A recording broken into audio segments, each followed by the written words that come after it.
News हट, भारत की खबरें सच्चाई के साथ। चुनाव में एक है तो सेफ है, कैसे बना महामंत्र। महाराष्ट्र चुनाव में जीत के बाद पीएम मोदी ने बताया। प्रधानमंत्री नरेंद्र मोदी ने महाराष्ट्र में मिले जनादेश को विकास व सुशासन और सच्चे सामाजिक न्याय की जीत बताया है। कांग्रेस समेत विपक्षी गठबंधन पर जोरदार हमला करते हुए पीएम ने कहा कि आज महाराष्ट्र में झूठ, छल, फरेब बुरी तरह हारा है। विभाजनकारी ताकतों और नकारात्मक राजनीति की पराजय हुई है, परिवारवाद की हार हुई है। महाराष्ट्र ने विकसित भारत के संकल्प को और मजबूत किया है। पीएम मोदी ने कहा कि हरियाणा के बाद महाराष्ट्र के चुनाव में मिली ऐतिहासिक जीत का सबसे बड़ा संदेश एकजुटता है। एक है तो सेफ है महामंत्र बन चुका है मोदी। पीएम मोदी ने अपने संबोधन में कहा कि एक है तो सेफ है, ये आज देश का महामंत्र बन चुका है। महाराष्ट्र ने सारे रिकॉर्ड तोड़ दिए हैं। ये पिछले 50 वर्षों में किसी भी पार्टी या चुनाव पूर्व गठबंधन की सबसे बड़ी जीत है। महाराष्ट्र ऐसा छठा राज्य है जहां बीजेपी की लगातार तीसरी बार जीत हुई है। पीएम ने ये भी कहा कि कुछ लोगों ने विश्वासघात का सहारा लेकर महाराष्ट्र में अस्थिरता पैदा करने की कोशिश की, लेकिन मतदाताओं ने उन्हें दंडित किया।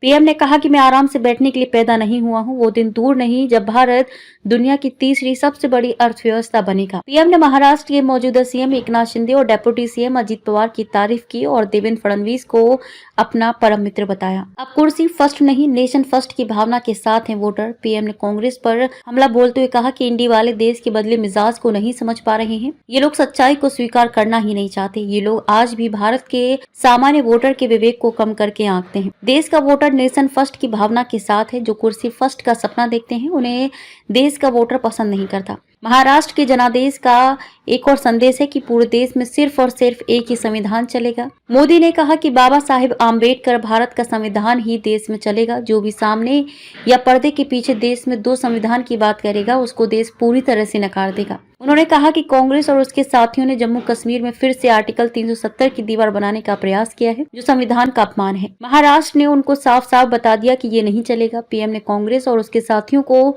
चेतावनी देते हुए कहा कि अब दुनिया की कोई भी ताकत 370 को वापस नहीं ला सकती। कांग्रेस को बताया परजीवी पार्टी। पीएम ने कहा कि कांग्रेस एक परजीवी पार्टी बन गई है। उसके लिए अपने दम पर सरकार बनाना मुश्किल होता जा रहा है। कांग्रेस सिर्फ अपने ही नहीं बल्कि अपने साथियों की नाव को भी डुबा देती है। आज महाराष्ट्र में भी हमने यही देखा है। कांग्रेस के लिए अपने दम पर सरकार बनाना मुश्किल हो रहा है। कई राज्यों में सुपड़ा साफ हो गया है। कांग्रेस की घिसी पिटी विभाजनकारी राजनीति फेल हो रही है। सत्ता भूख में कांग्रेस के परिवार ने संविधान की पंथ निरपेक्षता की भावना को चूर चूर कर दिया है।